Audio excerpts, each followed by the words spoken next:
President Bush. 5, 1. Just 2 hours ago, Allied air forces began an attack on military targets in Iraq and Kuwait. These attacks continue as I speak. Ground forces are not engaged.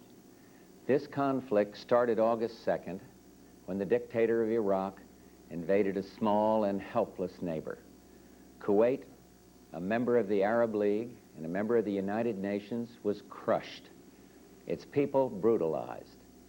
5 months ago, Saddam Hussein started this cruel war against Kuwait.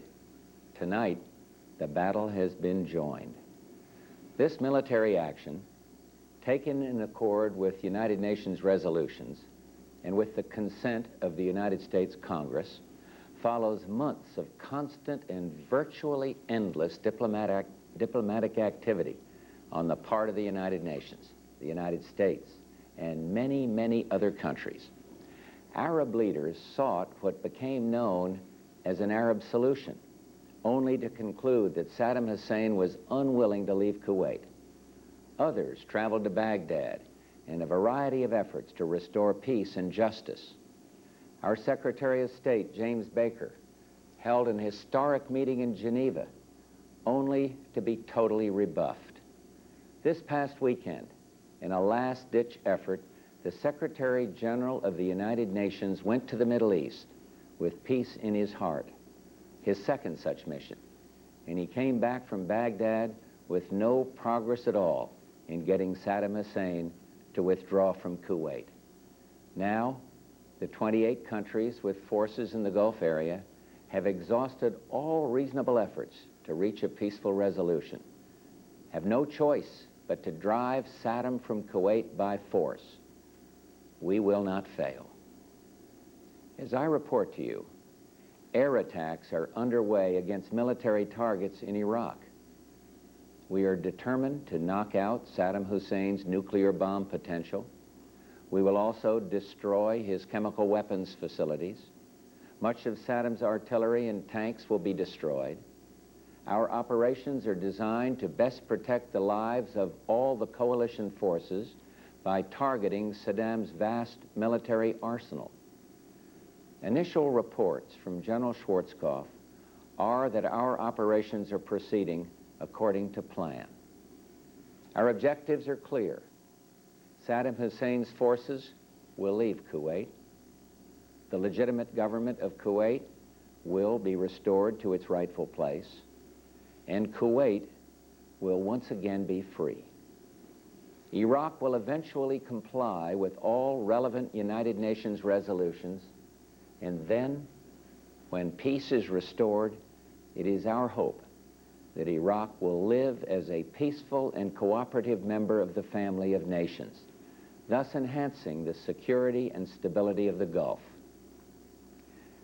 Some may ask, why act now? Why not wait? The answer is clear. The world could wait no longer.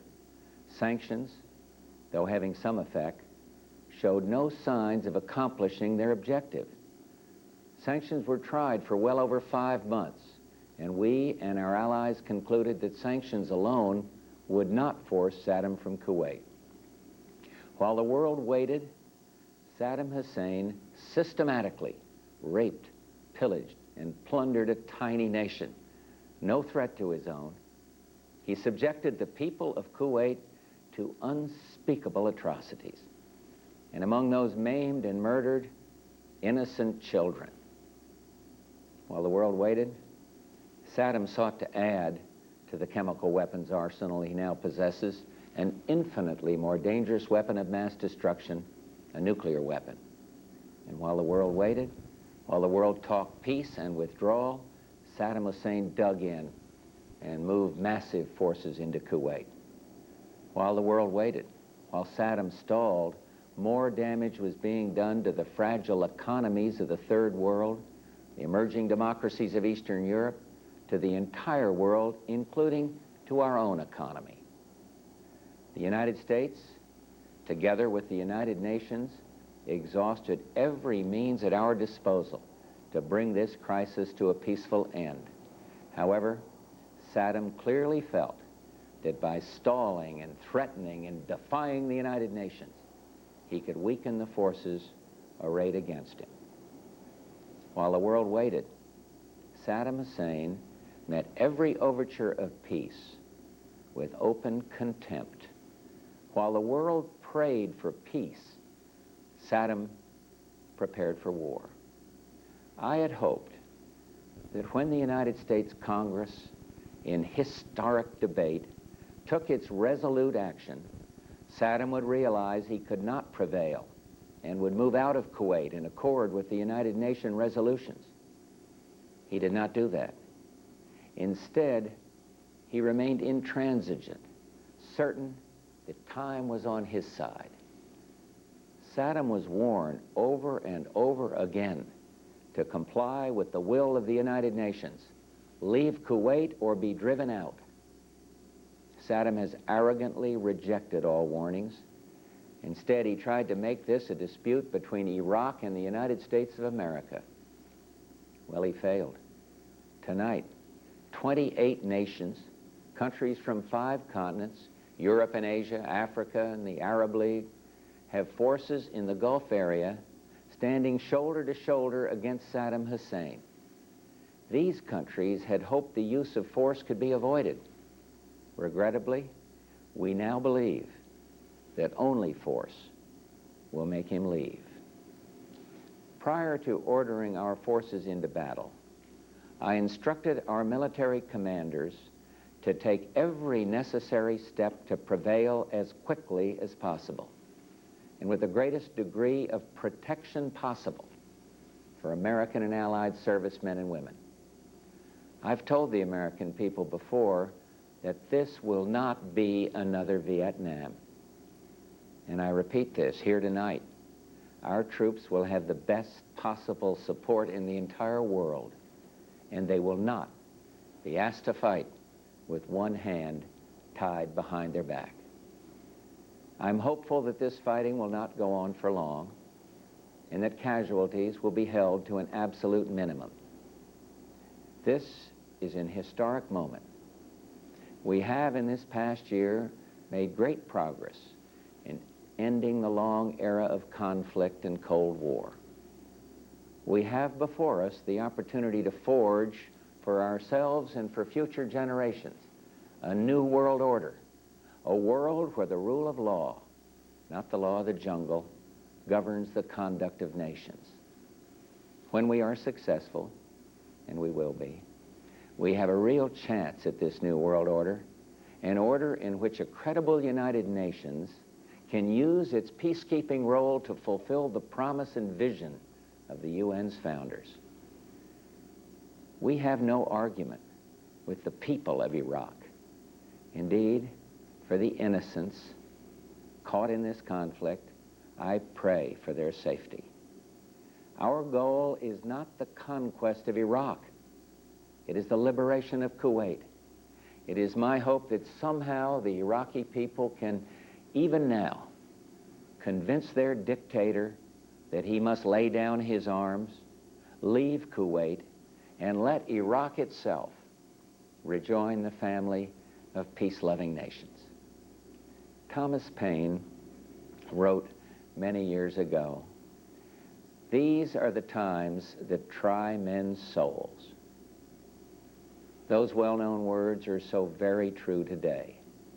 But even as planes of the multinational forces attack Iraq, I prefer to think of peace, not war.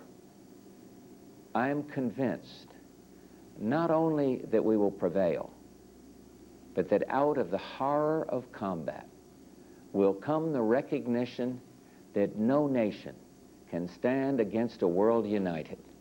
No nation will be permitted to brutally assault its neighbor. No president can easily commit our sons and daughters to war.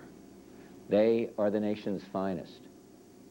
Ours is an all-volunteer force, magnificently trained, highly motivated. The troops know why they're there, and listen to what they say, for they've said it better than any president or prime minister ever could. Listen to Hollywood Huddleston, Marine Lance Corporal. He says, let's free these people so we can go home and be free again. And he's right. The terrible crimes and tortures committed by Saddam's henchmen against the innocent people of Kuwait are an affront to mankind and a challenge to the freedom of all. Listen to one of our great officers out there, Marine Lieutenant General Walter Boomer. He said, there are things worth fighting for. A world in which brutality and lawlessness are allowed to go unchecked isn't the kind of world we're going to want to live in. Listen to Master Sergeant J.P. Kendall of the 82nd Airborne. We're here for more than just the price of a gallon of gas. What we're doing is going to chart the future of the world for the next 100 years. It's better to deal with this guy now than 5 years from now. And finally, we should all sit up and listen to Jackie Jones, an Army lieutenant, when she says, if we let him get away with this, who knows what's going to be next? I've called upon Hollywood and Walter and J.P. and Jackie and all their courageous comrades in arms to do what must be done. Tonight, America and the world are deeply grateful to them and to their families. And let me say to everyone listening or watching tonight, when the troops we've sent in finish their work, I'm determined to bring them home as soon as possible. Tonight, as our forces fight, they and their families are in our prayers. May God bless each and every one of them and the coalition forces at our side in the Gulf, and may he continue to bless our nation, the United States of America. The President speaking to the nation from the Oval Office this evening on the night on which he launched Operation Desert Storm to liberate Kuwait, and if possible, surely in his mind and in the minds of a great many people outside the Middle East and many inside, bring down President Saddam Hussein or cripple him in such a fashion that he never again poses a military threat to the region in any way, shape, or form, none of which at this early stage is necessarily guaranteed. This is not the time necessarily to be picking the President's speech apart, but all over America, people will in time come to question the phrase bringing American troops home as soon as possible, whether or not this is redefining the world for 100 years. The President chose to quote one young soldier on that thing. But one thing is certain, this war is going to define George Bush's presidency. I think almost everybody in the United States who's paid close attention to his presidency has agreed on that. So for our first observation to the White House and briefing, Britt. Peter, this is something that you and I have talked about. You know, this president has been criticized as a candidate and indeed as an office holder for lacking vision. Well, it struck me as I listened to that speech that if he has a vision, a long view of the world, he did articulate it tonight. Whether it was convincing to the people who heard it in the crucible of this moment, of course, is impossible to say. But as one who has heard virtually every word that he has spoken on this issue from August 2nd forward, it struck me that he did save his most organized and most persuasive case for the night when he needed it most. Britt, the President says, why act now? Which, of course, is a question that a great many Americans around the country have been asking, as they have very vigorously protested the President's decision to go to war this soon. Are they sitting down in front of you now? No, I'm fine, Peter. Go ahead. Okay, I'm sorry. You want to tell that young man next to you that you're on the air? If you do, go ahead while we wait for a second. The point is that there are many people around the country who have taken quite vigorous and public objection to the President's decision to go to war, rather than to let the sanctions work over a lengthy period of time. It was early in November, Britt, when the country, or the President, put the country on an offensive posture rather than just a defensive one. And he says again tonight that in his view sanctions were never going to work. He's firmly convinced of that. Well, he's certainly firmly convinced of that. And, Peter, it's worth noting that I have been told by senior advisors to the president that all along the Arab experts, the Arab specialists in the State Department and in the intelligence community have advised the president and those immediately around him that sanctions would not work against Saddam Hussein, that he would let his own people starve down to the last bone before he deprived his military, and that he would do everything he could to hold on to Kuwait, that the sanctions would not work.